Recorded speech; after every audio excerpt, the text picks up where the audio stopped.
दोस्तों, मधुमक्खी दुनिया के सबसे खतरनाक कीड़ों में से एक है। लेकिन ये जितने खतरनाक होते हैं उतने ही मेहनती भी होते हैं। खतरनाक इसलिए कि इनके पास नुकीले डंक होते हैं और अगर इसने अपना डंक किसी इंसान को मारा तो उसे भयानक दर्द होता है।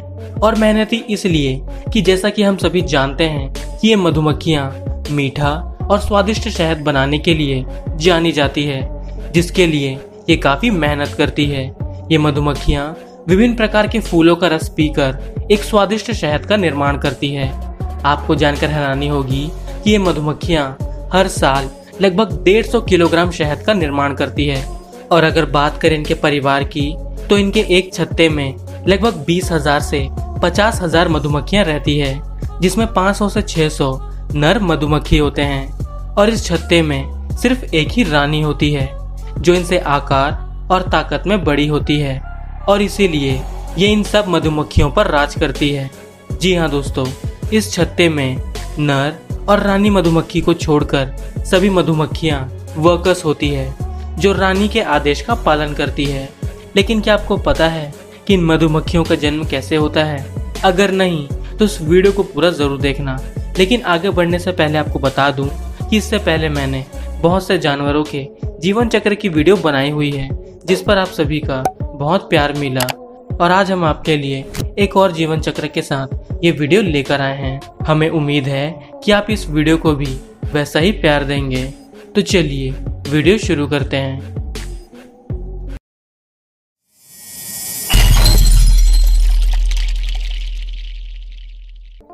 दोस्तों, इस प्रक्रिया में सबसे पहले नर और रानी मधुमक्खी का मिलन होता है, जैसा कि आप देख सकते हैं। और इनका ये मिलन कुछ मिनटों का होता है।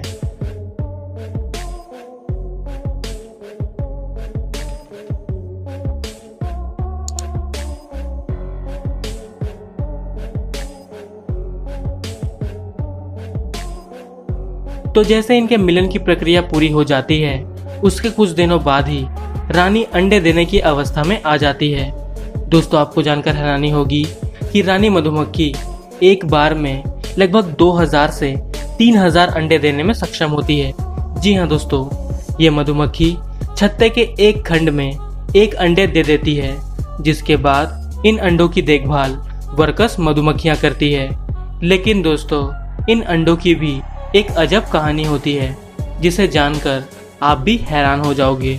वो ऐसे कि ये मधुमक्खी 2 तरह के अंडे देती है, एक फर्टिलाइज और दूसरा अनफर्टिलाइज।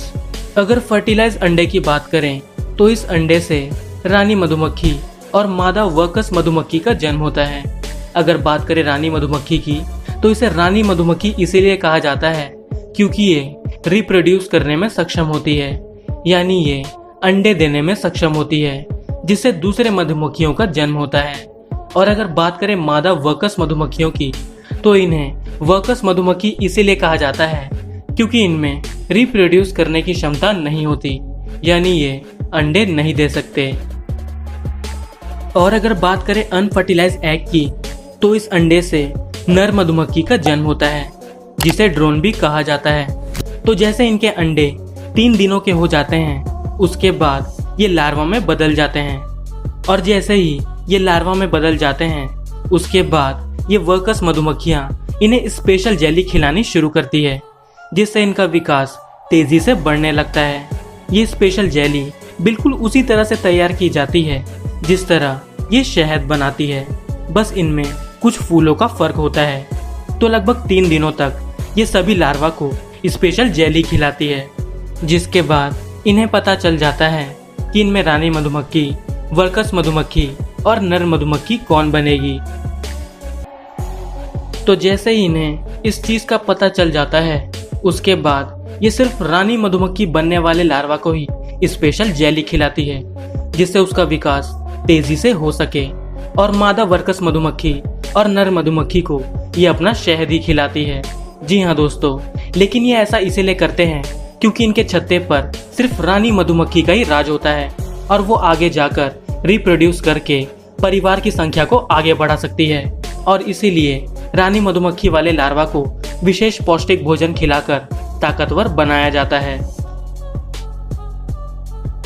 तो जैसे इन लार्वा को 6 दिन पूरे हो जाते हैं, उसके बाद इन खंडों को मोम की परत से बंद कर दिया जाता है, जिसके बाद लार्वा अंदर से प्यूपा बनाना शुरू करते हैं, जैसा कि आप देख सकते हैं।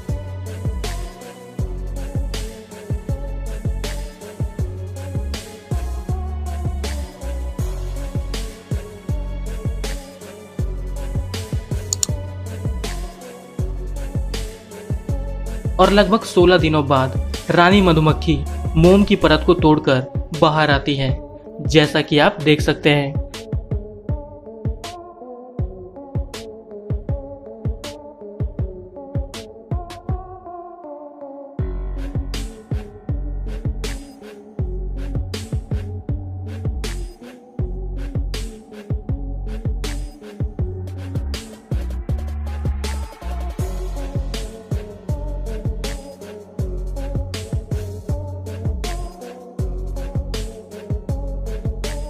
और इस तरह रानी मधुमक्खी का जन्म होता है। और लगभग 22 दिनों बाद वर्कर्स मधुमक्खी का जन्म होता है और 24 दिनों बाद नर मधुमक्खी का भी जन्म हो जाता है, जिसके बाद ये कुछ ही दिनों में मिलन के लिए तैयार हो जाते हैं और फिर से मिलन कर ये अपने जीवन चक्र की प्रक्रिया को शुरू करते हैं।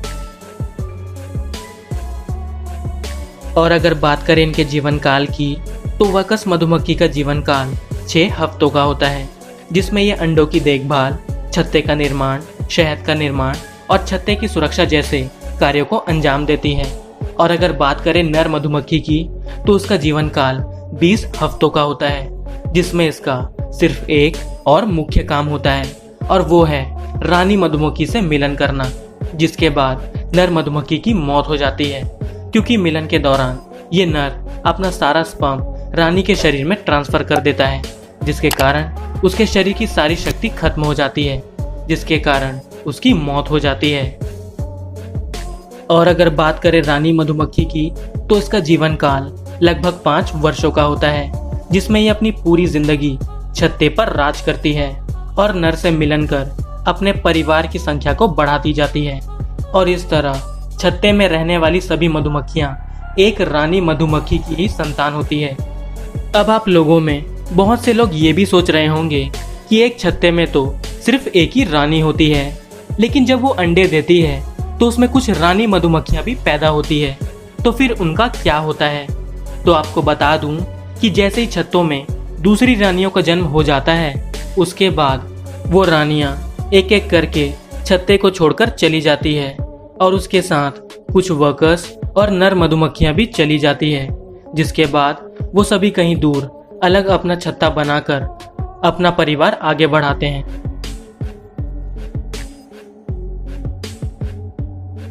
तो दोस्तों, उम्मीद करता हूँ कि आपको ये वीडियो पसंद आई होगी। अगर आपको वीडियो अच्छी लगी तो इस वीडियो को लाइक, शेयर और चैनल को सब्सक्राइब कर दीजिए।